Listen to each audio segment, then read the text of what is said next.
Olá, meu nome é Marcelo e essa é a disciplina de Morfologia do Português. Primeiro módulo, Estruturas Morfológicas. A segunda unidade, Conceitos Básicos e os Princípios Teóricos. Vamos começar respondendo a pergunta: o que é morfologia? O termo morfologia foi inicialmente empregado nas ciências da natureza, como a botânica e a geologia. Na constituição do termo morfologia, encontram-se os elementos morfo e logia, do grego morfé, forma, e logia, estudo. Em estudos linguísticos, a morfologia é a parte da gramática que descreve a forma das palavras. Morfologia, sim, é o estudo da estrutura interna das palavras ou ainda o estudo dos morfemas e seus arranjos na formação das palavras. A morfologia toma, então, como seu principal objeto de estudo o morfema. Vale aqui lembrar que as palavras são formadas por unidades menores que, combinadas, produzem um significado. Essas unidades de sentido são associadas de um certo modo para exercer determinadas funções na estrutura formal da qual fazem parte. Daí se depreende a definição do que é morfema, que seria a unidade mínima de significação. Vale aqui relembrar as nossas aulas de fonética e fonologia, que nós estudávamos o fonema, para o qual chamávamos unidade mínima de som.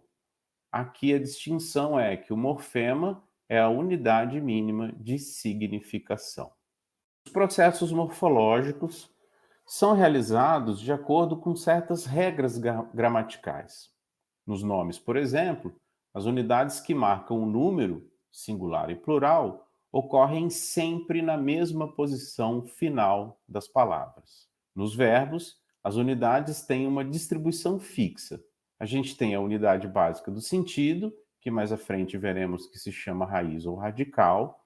A gente tem uma vogal temática e as duas desinências verbais, a desinência modo temporal e a desinência número pessoal. Trazemos agora, então, alguns exemplos de processos morfológicos. O primeiro deles, chamados de processos morfológicos por acréscimo. Então, a gente tem a palavra legal e acrescenta, então, um prefixo i para formar ilegal. Com o acréscimo do sufixo idade, a gente forma, então, a palavra ilegalidade. A mesma coisa a gente vê com a formação do plural da palavra plano, com acréscimo do S, planos.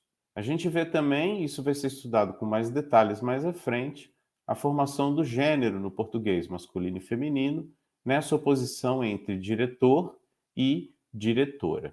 E, por fim, um processo morfológico por acréscimo que acontece com os verbos. Pegamos aqui o exemplo a partir do verbo do infinitivo estudar, o qual acrescentamos a desinência de modo e tempo, re, e a desinência de número e pessoa, mos, formando então o verbo estudaremos. Mas existem outros tipos de processos morfológicos, como, por exemplo, os processos morfológicos que se dão por alternância vocálica, ou seja, quando a gente tem uma alteração vocálica, de acento, ou mesmo uma diferença de som. Então a gente tem essa oposição, por exemplo, entre pude e pôde. A gente tem a oposição de gênero entre o masculino avô, com o O fechado, e o feminino avó, com o O aberto. E a gente tem essa diferença de tempo entre fiz e fez, mostrando essa distinção entre o I e o E. Para a morfologia, é importante também a gente entender a distinção entre palavra e vocábulo. Nós temos o costume de dizer que o centro de interesse da morfologia é a palavra, né? Para nós, usuários da língua, parece mais ou menos claro que a palavra é identificada como uma unidade formal da linguagem, que sozinha ou associada a outras pode constituir um enunciado. Na escrita, por exemplo, a representação das palavras se faz pelo critério formal, deixando-se entre elas um espaço em branco. Mas a gente sabe que na língua falada, nem sempre essa distinção é tão clara. Se na escrita o espaço em branco entre as palavras é válido para identificar a maior parte delas, o mesmo não se presta para identificar palavras na fala, na qual é possível distinguir vocábulos formais e vocábulos fonológicos. Certas sequências de sons podem ser associadas a um só vocábulo formal ou a mais de um, conforme o contexto e o significado a que elas se atribuem. Vejamos, por exemplo, essa distinção entre palavra e vocábulo fonológico, por exemplo, que se estabelece na palavra detergente, que é aquele produto de limpeza de louça, e detergente. Com a pausa, então, a gente tem essa distinção de significado. Vejam que na escrita essa distinção é bastante visível, a passo que na fala, especialmente se for uma fala rápida, a gente não consegue perceber esse espaço. A mesma coisa com ar marinho e ar marinho. Conceitos importantes do campo da morfologia, nós veremos que a distinção entre os tipos de formas são fundamentais para entender o funcionamento das palavras, não só no português brasileiro, mas como em qualquer língua. Nesse sentido, é importante que a gente faça a distinção entre as formas livres, as formas presas e formas dependentes. As formas livres aparecem sozinhas no discurso, especialmente como respostas às perguntas. São vocábulos formais que podem ser pronunciados isoladamente e, mesmo assim, expressam ideias, ou seja, têm sentido fechado. Por isso, são consideradas palavras. Em contrapartida, as formas presas só têm valor, ou melhor dizendo, funcionam quando combinadas com outras formas livres ou outras formas presas. Para Matoso Câmara, vocábulos átonos, como os artigos, as preposições, algumas conjunções e os pronomes oblíquos átonos, que não podem constituir por si só um enunciado, são chamadas de formas dependentes. Por exemplo, em, o, te, se, quer, quando é conjunção, para, quando é preposição. Já os vocábulos tônicos, como já, se, quer, quando verbo, sem, caboclo, arma, para, quando verbo, são formas livres. Por exemplo, na frase juízes convocam servidoras públicas, a gente tem as palavras juízes, convocam, servidoras e públicas. Mas a gente tem uma forma presa. Em juízes, o S, por exemplo, é uma unidade formal que indica plural. Esse exemplo é bastante interessante para a gente perceber, inclusive, a própria definição do que é morfema, Então, a gente tem uma palavra normal, juiz, e a gente faz o acréscimo da forma do plural S. A gente precisa, nesse caso, ter um ajuste morfofonêmico, então a gente faz o acréscimo dessa vogal e forma, então, a palavra juízes. Percebam que o S, nessa oração, e no caso do português brasileiro, vai significar minimamente a ideia de plural. Outro exemplo, e aí para a gente poder olhar um pouco melhor para as formas dependentes, é no caderno com arame, há 3 folhas de papel em branco. Então veja aqui que a gente tem as palavras caderno, arame, folhas, E as formas dependentes. Então, os vocábulos no, por exemplo, que é a junção da preposição em mais o artigo o, com, de, em, não expressam ideias externas à língua. Ou seja, são, portanto, vocábulos formais, mas não são palavras. Basicamente, a distinção da forma dependente significa dizer o seguinte, que a gente não tem uma significação mínima, Essas palavras elas não têm um significado mínimo estabelecido, elas dependem da construção da frase inteira, ou pelo menos pedaços dessas frases, para que elas façam essa constituição de sentido. Agora sim, a gente entra no campo mais específico da disciplina, que é para fazer essa distinção entre morfema, morfe e alomorfe. Vale aqui fazer uma pequena ressalva de que é muito parecida a distinção que se dá aqui na morfologia entre morfema, morfe e alomorfe, àquela que se dá no campo da fonologia com fonema, fone e alofone, tá? Então, na descrição mórfica, ou seja, na descrição morfológica dos vocábulos, é útil distinguir os conceitos de morfema, morfe e alomorfe, os quais, apesar da íntima relação de sentido, representam noções distintas. Então, de acordo com o que a gente viu até aqui, A morfologia estuda a forma ou a estrutura interna dos vocábulos. E a gente viu também que a estrutura é constituída de unidades formais menores associadas e dotadas de um significado, e para isso a gente deu o nome de morfema. Os morfemas são, em princípio, formados por um ou mais fonemas, mas diferem destes por apresentarem significado. Como se pode perceber, os fonemas, quando pronunciados isoladamente, nada significam. Então, por exemplo, o me, o a, o rã, o i, o s, etc., né? Diferentemente disso, quando a gente realiza as combinações, como por exemplo em mar, em ar ou mais, essas combinações constituem unidades mínimas de significado. O morfema, então, é uma unidade abstrata de sentido representada por uma ou mais formas, ou seja, na prática, o morfema pode apresentar variações formais. Assim, se observarmos os vocábulos dizer, disse, digo e direi, parece evidente que há em todos um mesmo morfema que se realiza nas formas diz, diz, dig e di. A realização concreta de um morfema se denomina morfe. E, quando há mais de um morfe para o mesmo morfema, ocorre aquilo que a gente chama de alomorfia. Os alomorfes são as diversas realizações de um único morfema ou vários morfes. O verbo caber, por exemplo, apresenta um morfema básico ou nuclear que se realiza concretamente nos alomorfes cabe, caibe, coube. A mesma coisa em vida e vital. O morfema básico se realiza nos alomorfes vide e vite, que vai dar, por exemplo, vitalidade ao invés de vidalidade. Mas vamos para os exemplos, né, para a gente olhar os tipos de alomorfia. É importante aqui nesse sentido, para poder até entender esses exemplos, é perceber que a gente está falando quando a gente está falando de tipos de alomorfia, a gente está falando do local onde ela ocorre. Então a gente tem, por exemplo, os casos de alomorfia na raiz, ou seja, eu vou ter uma variação na raiz da palavra, que é o que acontece entre lei e legal, por exemplo, onde a gente depreende os morfemas, os alomorfes, lé e leg.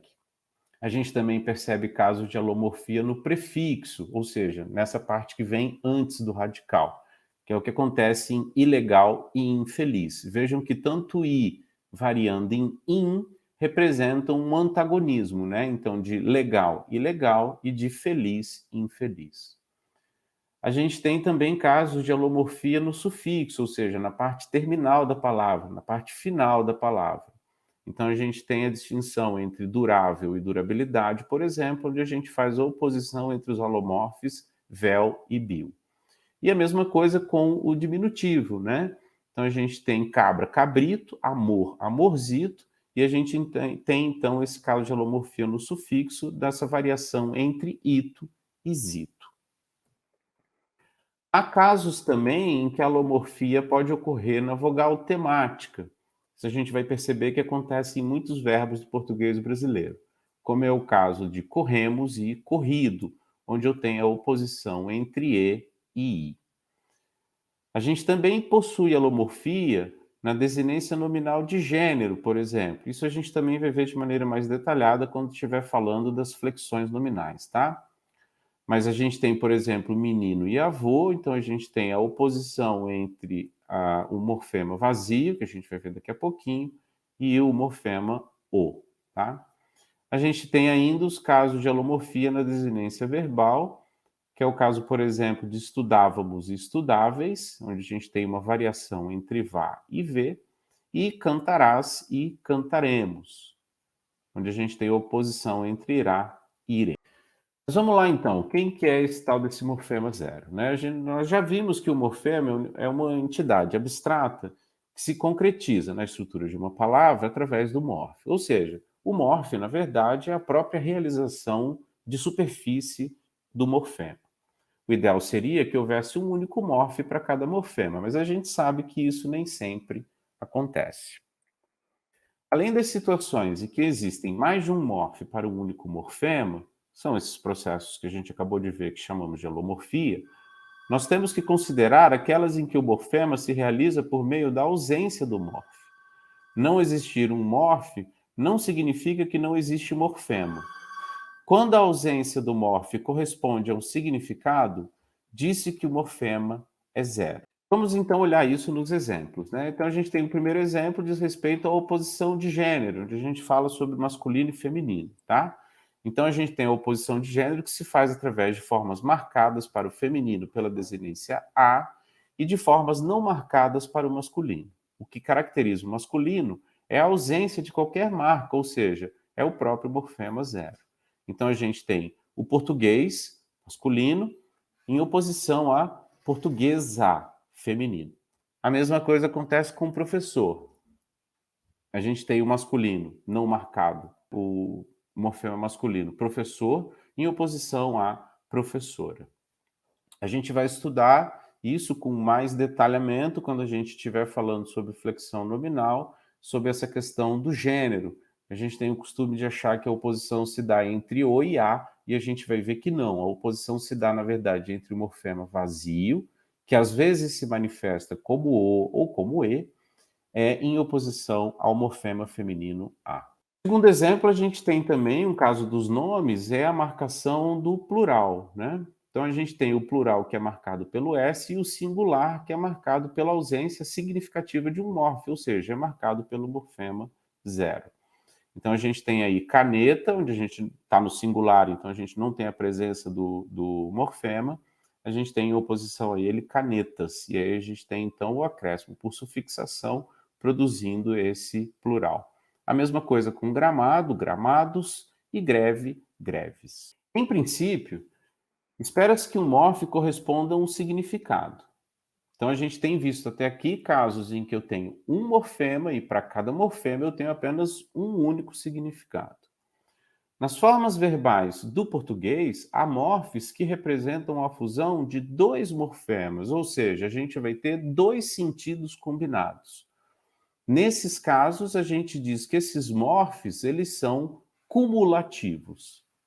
É o caso, por exemplo, das desinências modo-temporais, que simultaneamente contêm as noções de tempo e modo, e das desinências número-pessoais, que simultaneamente contêm as noções de número e pessoa. Peguemos, por exemplo, cantássemos. A desinência se indica que o verbo está no tempo imperfeito do modo subjuntivo. Em razão disso, ele se opõe a outros tempos verbais, como cantava, cantaria, cantará, cantarmos e etc. A mesma coisa acontece com a desinência mos.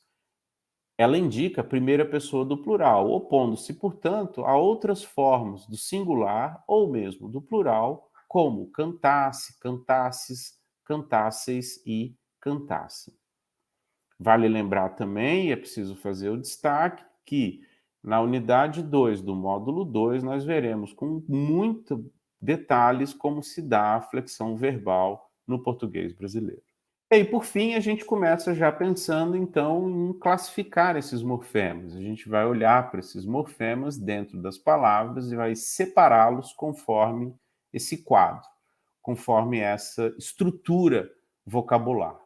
Então, a gente tem, de um lado, a raiz ou radical, a gente depois vai estabelecer a diferença entre esses conceitos. A gente normalmente tem a presença de uma vogal temática, e a gente tem ainda a possibilidade, dentro da estrutura, de fazer o acréscimo por afixação, que são os afixos. No caso, os prefixos, os infixos e os sufixos. Vale aqui chamar a atenção que o português brasileiro é uma língua que não possui infixo, tá? Então a gente tem prefixos que são colocados antes da raiz, a gente tem sufixos que são colocados depois da raiz, mas em algumas línguas a gente tem a possibilidade de fazer a inclusão desses morfemas dentro da raiz, entre a raiz, dentro da raiz. O que implica dizer, então, que essas marcas ou essas estruturas são chamadas de infixo. Mas, repito, o português brasileiro possui prefixos e sufixos e não possui infixos. Assim, portanto, nós fechamos e vemos a estrutura básica de uma palavra no português, que é, pode ter ou não um prefixo, sempre o vocábulo tem raiz, por isso que a gente já aqui definiu a diferença entre palavra e vocábulo. Normalmente, no caso dos verbos ou em alguns nomes, a gente tem a presença de vogais temáticas e ela também pode ter ou não a presença de sufixos. Essas são as referências da nossa aula de hoje. Desejo a você bons estudos.